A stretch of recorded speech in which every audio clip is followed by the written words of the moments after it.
Welcome back to the Imperfectionist Podcast. We're on the road this week in Dallas, Texas for the Technology Marketing Toolkit Roadshow. And a huge part of marketing is being different, standing out, partially why I'm wearing a new pink cowboy hat that I got at the event that makes me look like Macho Man Randy Savage. For the old school WWE fans, I'm also wearing a pink tuxedo, although it is a fake tuxedo shirt, but even that's a little part of imperfection. And that's what I want to focus on because I had some great experiences and saw some great speakers and got to introduce some amazing speakers at this event. And a lot of the theme was about being different. The person who founded Technology Marketing Toolkit, Robin Robbins, on the first night, speaking to more than 1,000 people in the audience in this massive ballroom, huge LED screen, massive stage, just an amazing production to be a part of. She said, sometimes in order to be successful, you have to do the opposite of what everybody else is doing. And I think people don't always take that seriously, or they go, yeah, but I have a business to run, or yes, but I'm a professional, or hey, I'm serious, I'm not goofing around. But doing the opposite is a legitimate strategy. It's one of the strategies in Pink Goldfish. We have a whole chapter on opposing, doing the opposite of what everyone else does, deliberately looking at what the most of the industry or most of your competitors are doing, and doing the opposite. And then the next day, I got to introduce Jesse Cole, who's the owner and founder of the Savannah Bananas. And I want to spend a little bit of time on that story because maybe you've never heard of the Savannah Bananas, or if you have, you don't know all the details. But let's start with the name. Jesse Cole and his wife bought this baseball team in Savannah. They weren't called the Savannah Bananas. And the first thing they decided to do was we need a good name. And so everybody suggested, the classic names for something that would be in Savannah, Georgia, the Sailors, the Anchors. And they didn't want to do any of that. And one person wrote in and suggested Savannah Bananas. And they decided, you know what, let's go for it. Let's be the Savannah Bananas. It's a silly rhyme, but it connects with people. It's easy to remember. And it turns out that people loved it. And then it enabled them to do all sorts of interesting things in their business related to bananas. And Jesse's famous, and that's why I'm wearing my pink tuxedo shirt today with my jacket and my hat, is because he wears a yellow top hat and a yellow tuxedo with yellow sneakers. He has a yellow watch band, just like I have a pink watch band. He's full yellow all the time because he's the spokesperson and representative for his team, the Savannah Bananas. And everything is about bananas and going bananas and doing things differently. So I got to introduce him. I got to shake his hand. I got to talk to him backstage. I got a copy of his book.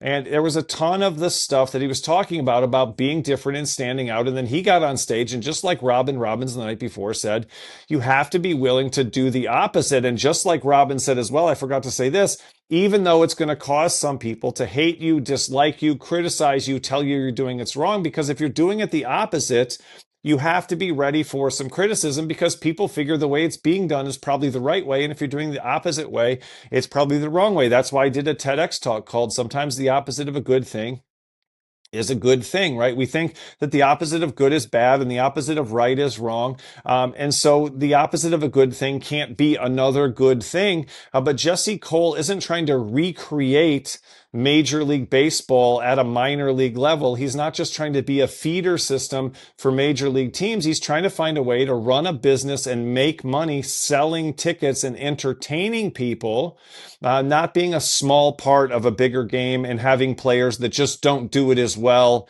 as the very successful major league players and who get paid less and play in front of smaller crowds. So he decided to literally change the game. A lot of times people talk about being a game changer, but they're not actually changing a game. Jesse Cole is actually literally changing a game. And so you have to be willing to endure criticism. You have to even expect it and maybe see it as a sign that you're doing something right. One of the questions that he asked, and I reinforced it when I got on stage after him with the audience, was, are you courageous enough to do something crazy, right? Are you courageous enough to do something crazy? And so that's combining the two. People know to be different. They know to stand out. They know that they need to separate themselves or their business. They know they have to be unique in some way in order to get a job or to have people do business with them. But then they don't have the courage to do something that's actually unique because it's too scary or it seems like it's not going to work. And that's why having examples like the overwhelming success of the Savannah Bananas hopefully encourages you. What does encourage mean? It means to give courage, right? Are you courageous enough to do something crazy? Those stories, and this is why I'm sharing this on the Imperfectionist Podcast, I want to encourage you to do something different. The reason I dress like this, the reason I act like this is because I practice what I preach. I want to show you that not only does it work, it works better than doing things the normal way. I mean, last night I took a chance. I had a pink velvet suit that I've worn before, and I put on the bow tie and I put on the jacket, but I didn't put on a shirt underneath it for the party last night, and everybody loved it, and it was hilarious. It took some people a long time to even realize it was happening because the suit was kind of a rose gold kind of pink color that's not that much different than the color of my skin. And with the bow tie on, not a lot of people saw it right away, and it made people laugh, and people wanted to take pictures with me, and people remember me because I'm unique. People want to take pictures with me because I'm unique. I'm about to get on a flight this afternoon on Southwest. Last time I got off the plane, one of the people waiting to push somebody in a wheelchair goes, "Man, you look spiffy." I got a ton of compliments. People interact with me. People talk with me. People remember me. People share what I do, and I get business because I'm unique. So I'm not just trying to encourage you to be unique. I'm trying to show you through my actions that uniqueness works and that it seems crazy, but it actually doesn't require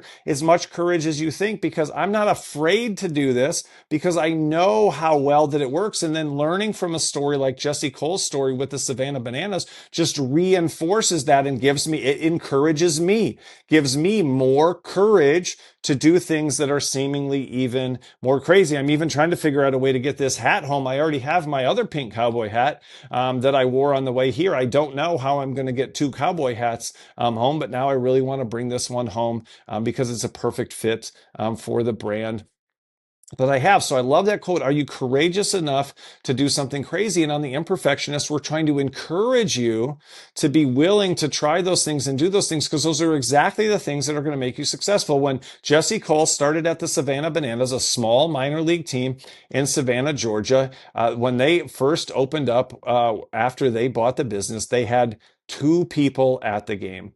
Nobody wanted to come to the game.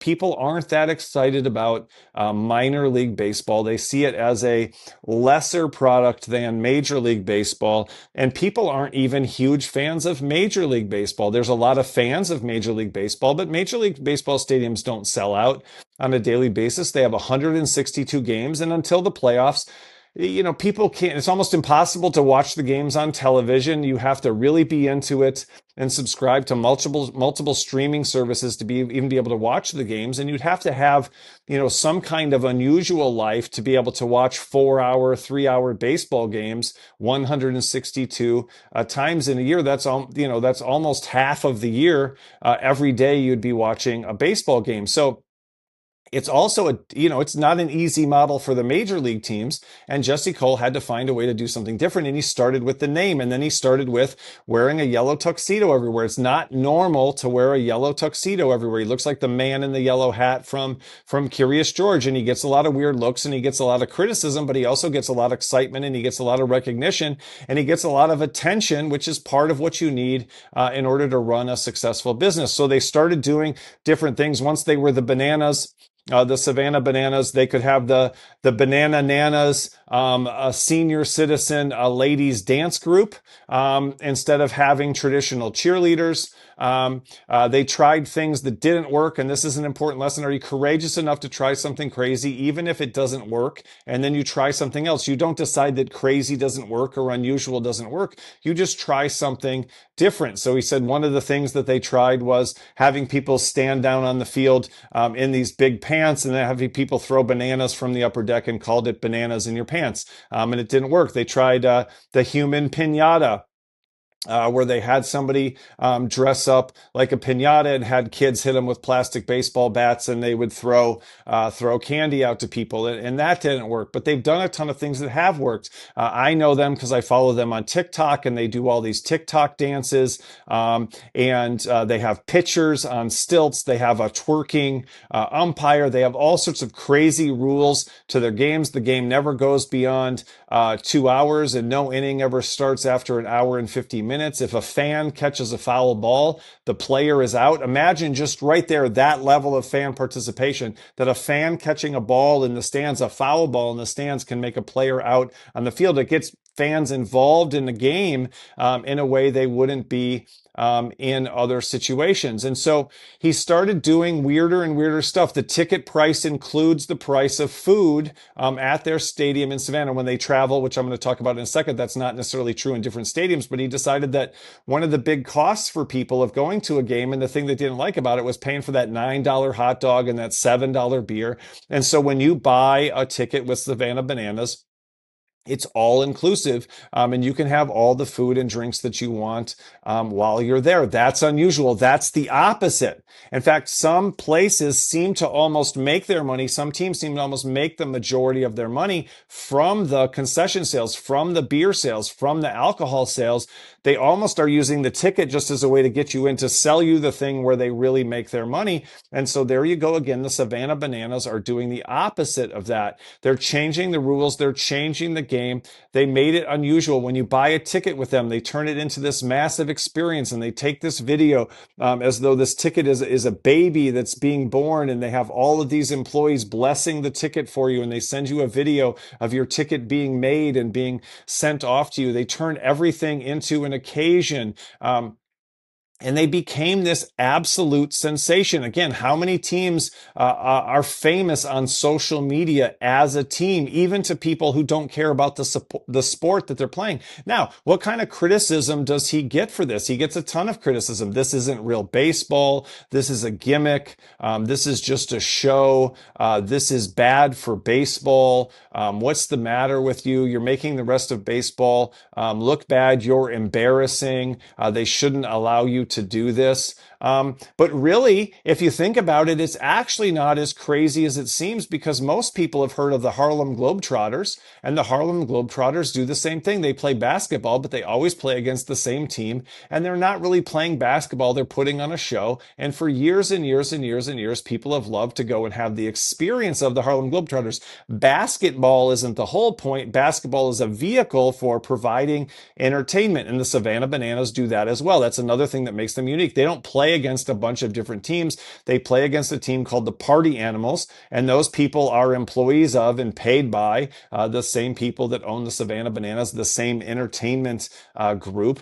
And those people are like the Washington Generals that played the Harlem Globetrotters. It's the same team. They're in on the jokes. They're part of the experience. They're there to provide that entertainment to the fans. That's another thing that makes them unique. We're a minor league team, and we're not playing a league. We're not trying to get to the playoffs. We're not trying to win the championship. We're not trying to have the best batting average. I mean, I don't have time to list all of the ways in which they're the opposite of what every other baseball team, what every other organization is doing, which also means then their idea of the best players is different than the major league and either other minor league teams' version of the best players. They want players who can play, certainly, but also can dance, can entertain, are fun, want to have fun, don't take themselves too seriously. So now they have a different definition for who good employees are, who good players are. And that's a lesson we've talked about before on the Imperfectionist Podcast, that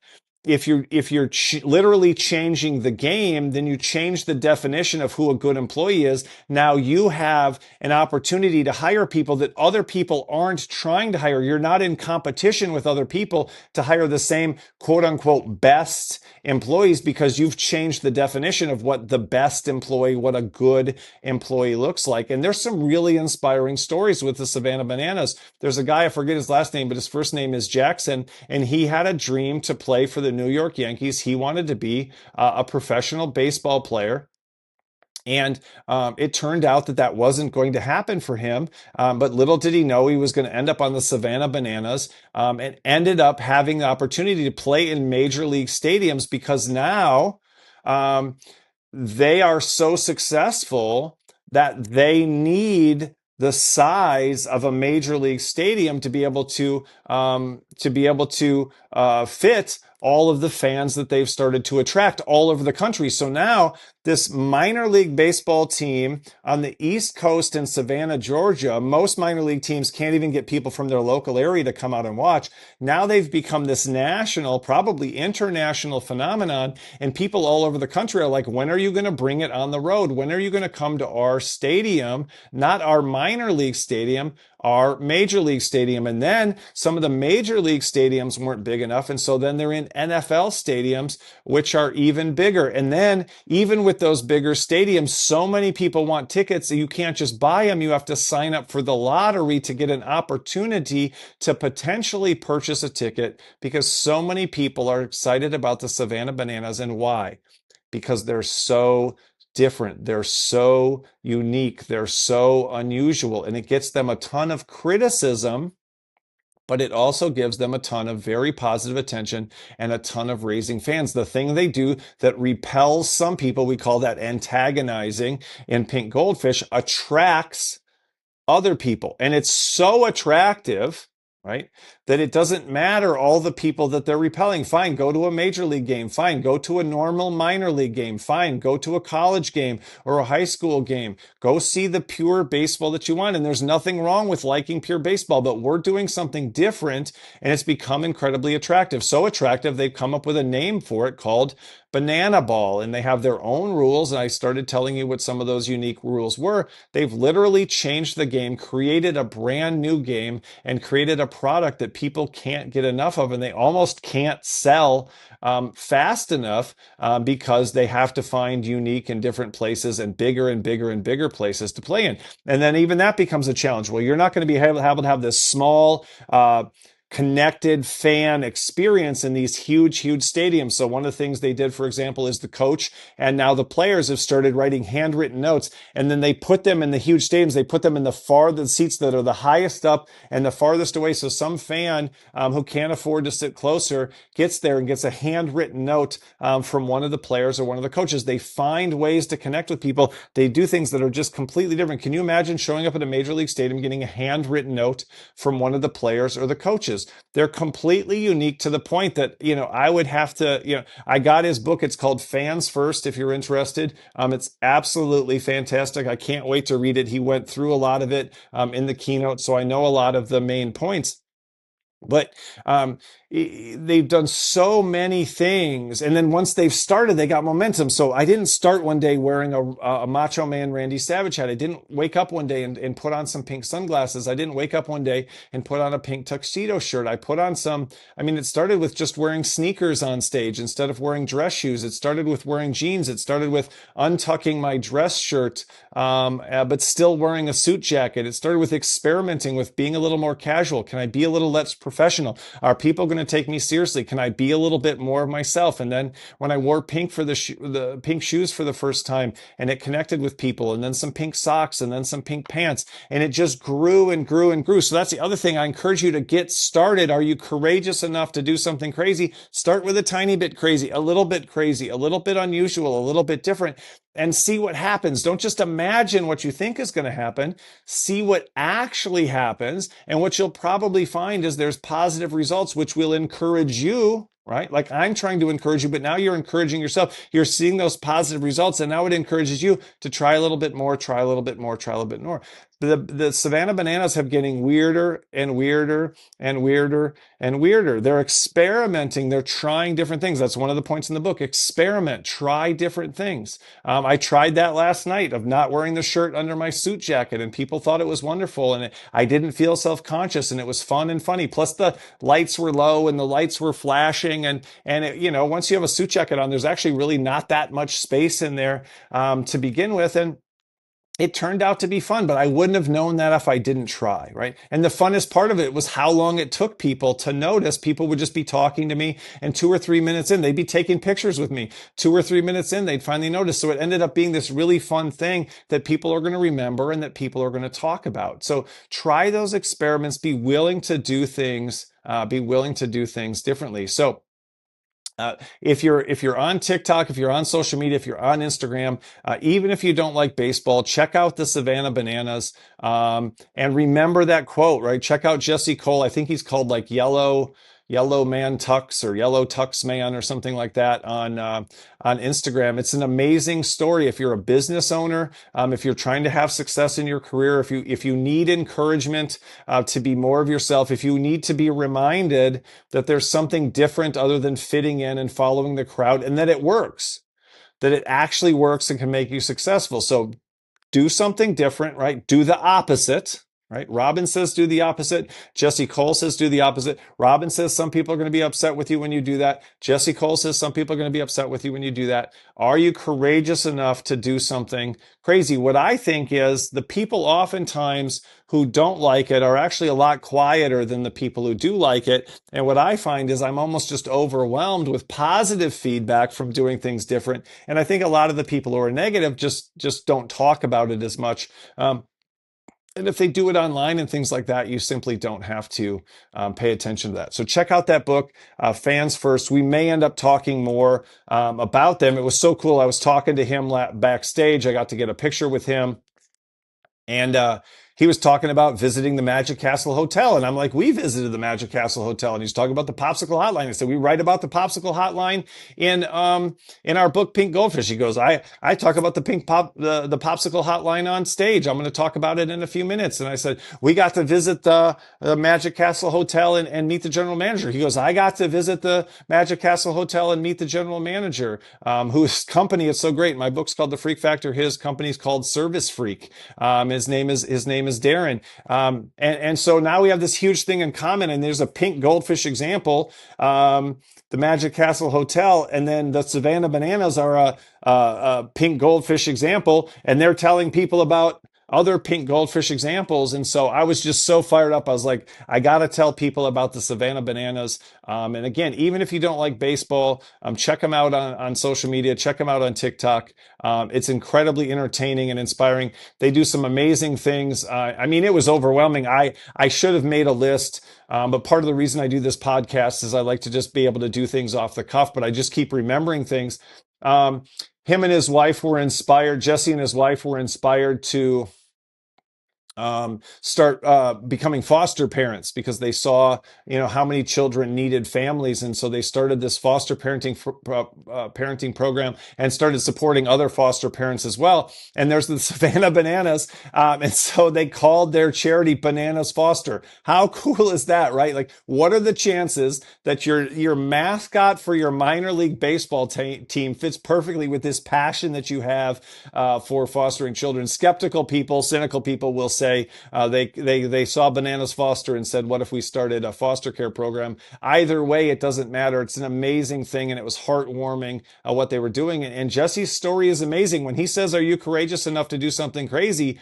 He did. He bought this team and it didn't go well, and they didn't sell tickets, and they had to sell their house and move into this tiny apartment, sleep on an air mattress to try to make this work. They have had the courage to do something crazy, and it has worked for them to be unique and to be different. It reminds me, he showed this picture of they were sleeping on an air mattress for a while, and it reminded me of this funny story that I ended up using on stage because I'm the MC for this event. So I go out there before and after, and I do the announcements and all that kind of stuff, and I tell people funny stories and make them laugh and try to recap things and reinforce things and stuff like that. But I said it reminds me of a funny thing I heard somebody say about air mattresses. They said air mattresses are great if you want to sleep on the floor, but not right away. So Jesse Cole, absolutely amazing. They do amazing work. They're making a lot of money, but they're also making the world a better place. They do some amazing things to connect with their fans. A fan wrote in with a suggestion that this guy who was doing this certain kind of dance should be wearing this flowing pink dress. Which is certainly unusual, and guys wearing dresses is the opposite of the way guys normally dress. And they did it. And she was just blown away. And she talked about how inspired she was and how much it meant to her. And she felt like she meant something because, these people that she didn't even know were paying attention to her and treating her like she mattered.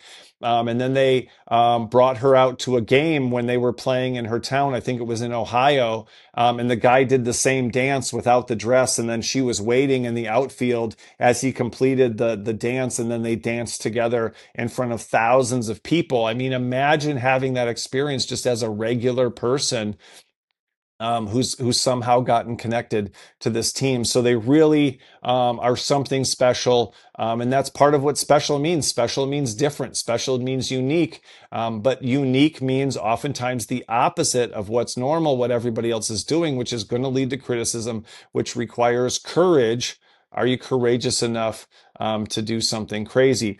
So we kept the theme going though, because then the next day I got to introduce Dr. Phil. If you remember him from Oprah, and then his own show, Dr. Phil. How's that working out for you? And Dr. Phil said, you got to be different. You got to stand out. He goes, nobody confuses me with anyone else. And part of his unique thing is something that makes people upset. He's not very nice.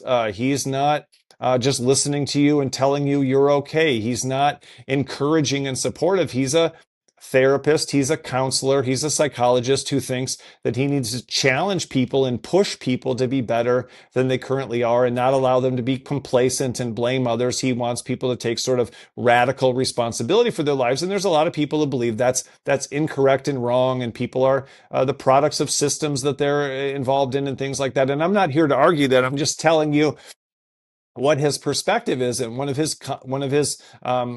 classic phrases, his catchphrases, is how's that working out for you?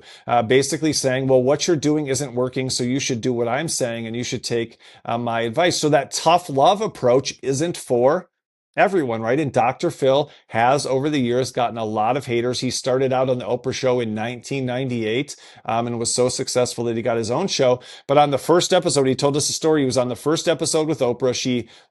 He was like a trial consultant with a lawsuit that she was involved in, and she was so impressed with him, she asked him to come on the show. And she brought him on, and he started doing every Tuesday on her show starting in 1998 when Oprah was the biggest thing on television, and television was only a few channels, and everybody was watching Oprah. And if you were on Oprah's show, you were the most famous person in the country.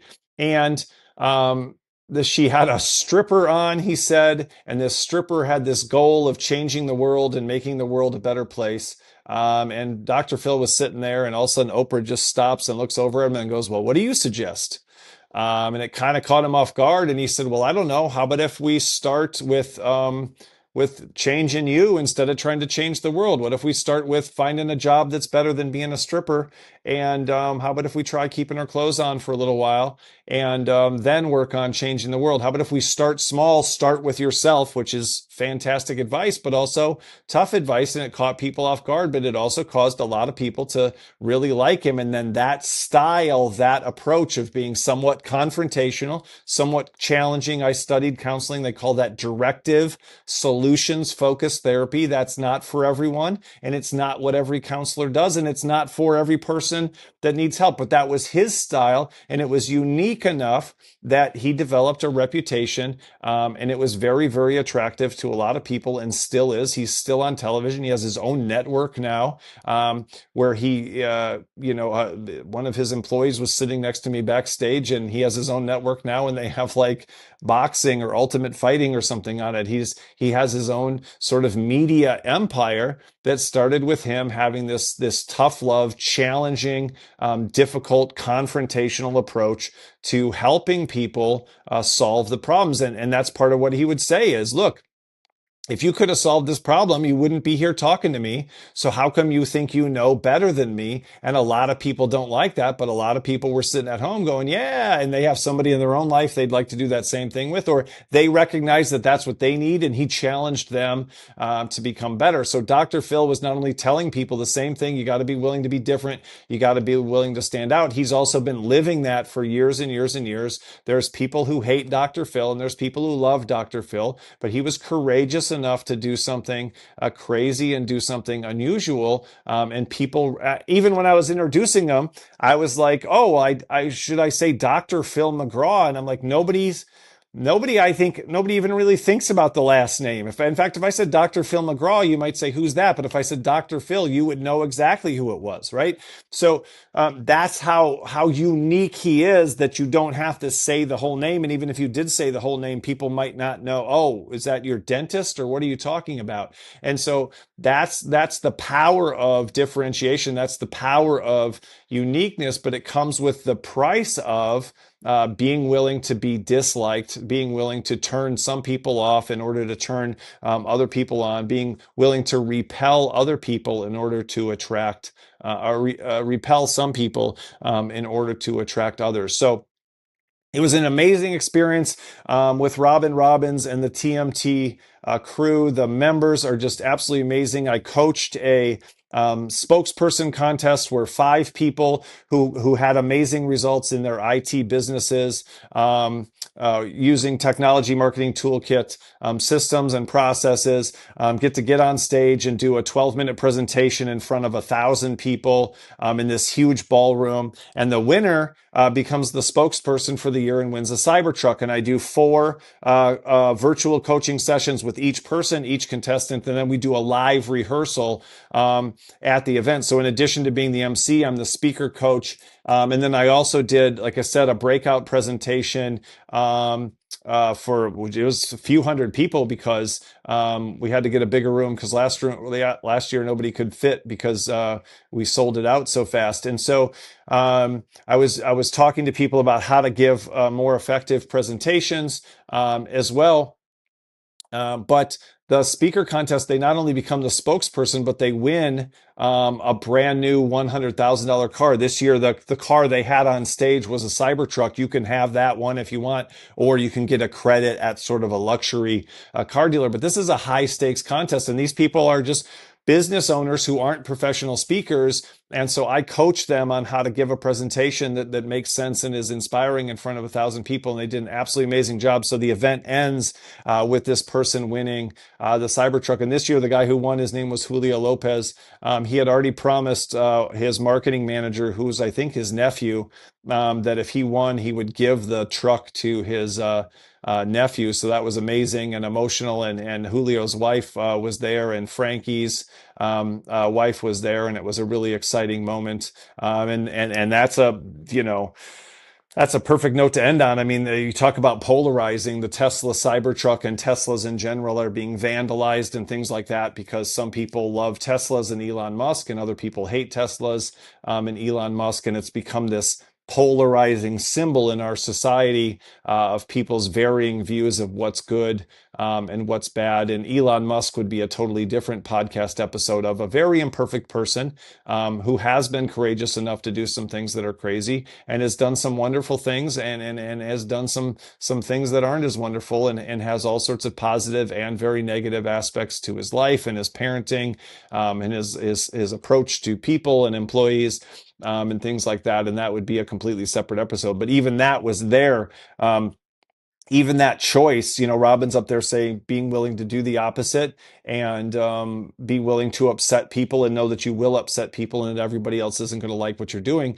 Picking a Cybertruck is a polarizing choice that's going to turn some people on and turn other people off. And so she's living her advice. She's practicing what she preaches. She's walking the talk. Jesse Cole is practicing what he preaches. He's walking the talk. Dr. Phil is practicing what he preaches, walking the talk. It was really cool when I introduced him and brought him out on stage. I didn't, he had a bunch of security, and I didn't want to, be inappropriate in any way, or make him feel like I was bothering him in some way. So I kind of tried to take a route off stage that wouldn't intersect with him, but he went out of his way to shake my hand, which was super cool. If you would have told me in 1998, when I was starting to work in psychology and work on my master's degree in psychology, that I'd meet one of the most famous psychologists of all time and be able to introduce him on stage and shake his hand, I wouldn't have believed you. I wouldn't have thought it was possible. Hey, Dave, you're going to be